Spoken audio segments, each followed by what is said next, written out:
Бүгінгі сабағымыздың тақырыбы тригонометриялық теңдеулерді қосымша бұрыш енгізу әдісімен шешу. Мына түрдегі берілген теңдеулерді, мысалы а синус x плюс b косинус x тең с түрінде берілген теңдеуді қосымша бұрыш енгізу әдісімен шешкен тиімді. Егер а квадрат плюс b квадрат нөл емес болса, яғни а мен б синустың коэффициенті мен косинустың коэффициенттерін квадраттап қосып, квадрат түбір алғанда шығатын сан нөл емес болса, онда біз осы өрнекті мүшелеп а квадрат плюс б квадраттың квадрат түбіріне бөліп жібереміз. Сонда мынандай теңдеу пайда болады.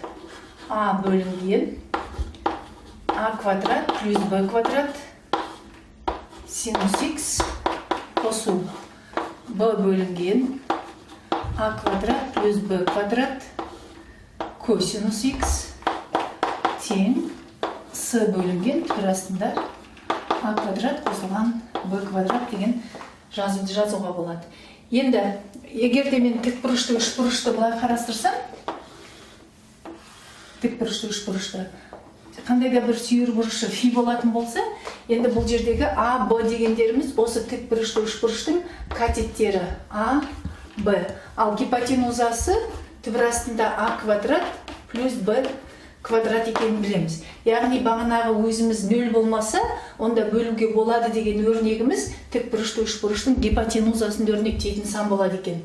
Ал фи бұрышының косинусы дегеніміз іргелес жатқан катеттің гипотенузаға қатынасы екенін білеміз. Яғни мына жерге бүйтіп жазсам болады.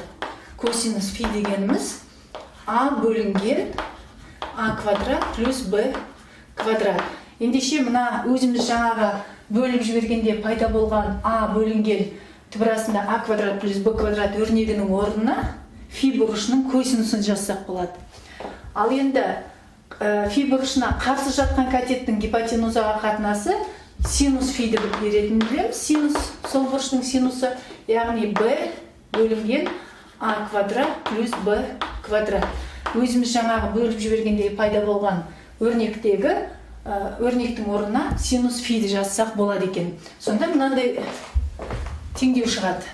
А бөлінген өрнектің орнына косинус фи көбейтілген синус x плюс синус фи көбейтілген косинус x. Бұдан с бөлінген а квадрат плюс b квадраттың квадрат түбірі өзі қала берсін. Енді қарасақ, синус альфа косинус бетта қосылған косинус альфа синус бетта формуласына келіп тұр. Яғни бұл синустың қосу формуласы. Синус x плюс фи тең болады мына санға с бөлінген түбір астында а квадрат плюс b квадрат. Енді өзіміз білеміз, синусқа қатысты тригонометриялық теңдеуді шешкенде оң жағындағы сан минус 1 мен плюс 1-дің аралығында жату керек. Яғни с түбір астында а квадрат плюс b квадраттың модулі бірден кіші немесе бірге тең болатын болса, онда бұл теңдеудің түбірі болады. Ол түбірді кәдімгі өзіміз білетін әдіс бойынша былай тауып алуға болады. X қосылған фи тең болады минус 1-дің к дәрежесі арк синус. Мына оң жақтағы өрнек а квадрат плюс b квадрат плюс пи к. Мұндағы к зетиннен алынған. Енді теңдіктің сол жағындағы плюс фиді оң жаққа қарай минус фимен өткіземіз, және фидің орнына өзіміз бағана косинус фиді және синус фиді өрнектеп алған жазулар бойынша тауып аламыз. Мысалы, мына жерден фиді табатын болсам, бұл арк синус b бөлінген түбір астында а квадрат плюс b квадрат. Міне мынандай болады фидің мәні. Және ол тікбұрышты үшбұрыштың сүйір бұрышы болғандықтан оң сан болады. Фидің орнына осы өрнекті қоямыз. Сонда бізде x тең болады минус 1-дің к дәрежесі. Мына теңдеудің өзінен шығатын өрнек арк синус с бөлінген түбір астында а квадрат плюс b квадрат минус фидің орнына жаңағы өзіміз тауып алған өрнекті қоямыз. Арк синус b бөлінген түбір астында а квадрат плюс b квадрат плюс пи к. Ондағы к зетиннен алынған. Енді бұл жерде арк синус b бөлінген а квадрат b квадраттың орнына фиді косинус арқылы өрнектеп, арк косинус а бөлінген түбірасында а квадрат плюс b квадратты да қоюға болады. Яғни бұл біздің қосымша бұрыш енгізу әдісімен теңдеулерді шешу болады. Мысалдар келтіреміз. Жаңағы өзіміз танысқан қосымша бұрыш енгізу әдісімен шешуге мысал келтірейік. Синус x-ің алдындағы коэффициент түбірасында 3, косинус x-ің алдында 1 тұр. Ендеше оларды квадраттар қосатын болсақ, бізде түбірасында 3-тің квадрат түбірасында а квадрат плюс b квадрат дедіге, түбірасында 3-тің квадраты 3, 1-дің квадраты 1, олай болса, түбірасында 4, бұдан 2 шығады екен. Ендеше теңдіктің екі жағында 2-ге мүшелеп бөліп жібереміз. Сонда бізде мынандай өрнек пайда болады. Түбірасында 3 бөлінген 2 синус x плюс 1 бөлінген 2 косинус x тең болады. Түбірасында 2 бөлінген 2. Бағанағы тік бұрышты үш бұрышымызды еске түсіріп алайық. Мынаны фи бұрышы десек, мынау синус x, мынаны косинус x түрінде жазу үшін түбірасында 3, мына жерде біздің анықтаған санымыз 2, мына жерде 1 тұру керек. Сонда косинус фи тең болып тұр іргелес жатқан катеттің гипотенузаға қатынасы, яғни түбірасында 3-тің 2-ге қатынасы.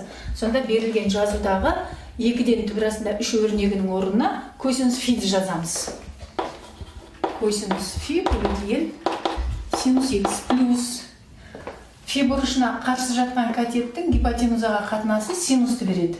Яғни біз бұл жерге синус фи тең 2-ден 1 деп жазамыз. Себебі 1-ді 2-ге бөлсек 2-ден 1. 2-ден 1-дің орнына синус фиді жазады екенбіз. Синус фи көбейтілген косинус x тең болады 2-ден түбірасында 2-ге. Енді қарап отырсақ, косинус фидің мәні 2-ден түбірасында 3 болатындай, ал синус фидің мәні 2-ден 1 болатындай фи, ол пи бөлінген 6 болады. Яғни синус пи бөлінген 6-та 2-ден 1-ге тең, косинус пи бөлінген 6-та 2-ден түбірасында 3-ге тең болады. Яғни фидің орнына пи бөлінген 6-ны қоямыз.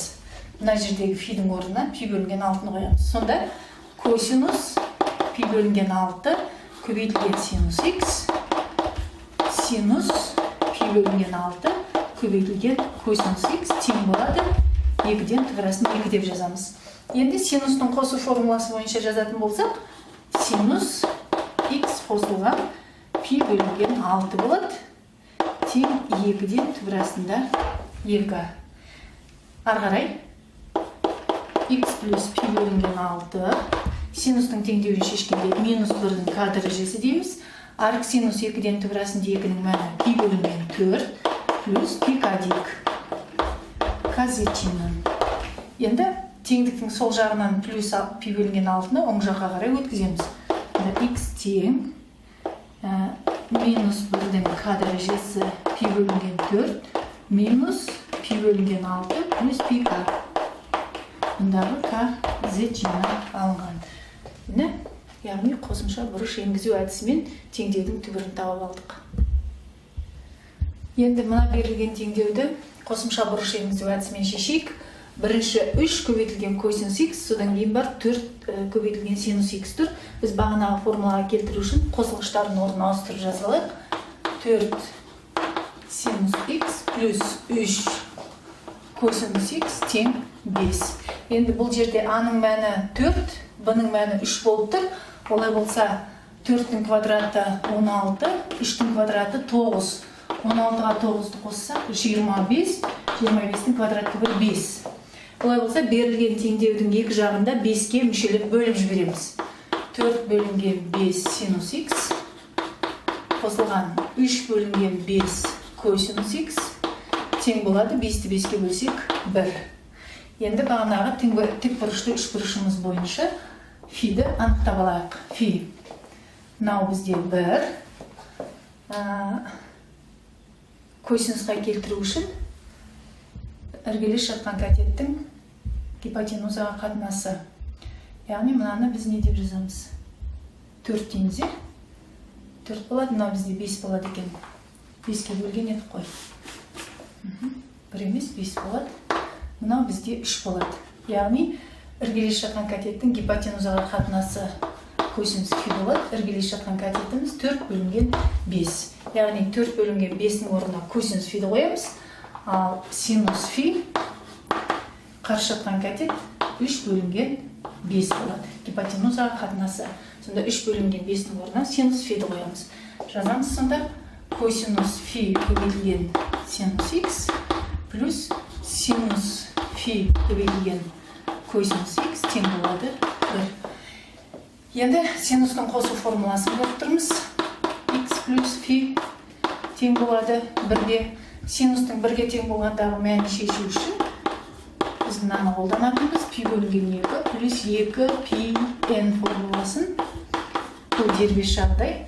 Плюс фиді теңдіктің екінші жағына минус фиді өткіземіз. Сонда пи бөлінген 2 минус фи плюс 2 пи n болады. Мұндағы n зетчиннен алынған. Енді фидің орнына не қоямыз?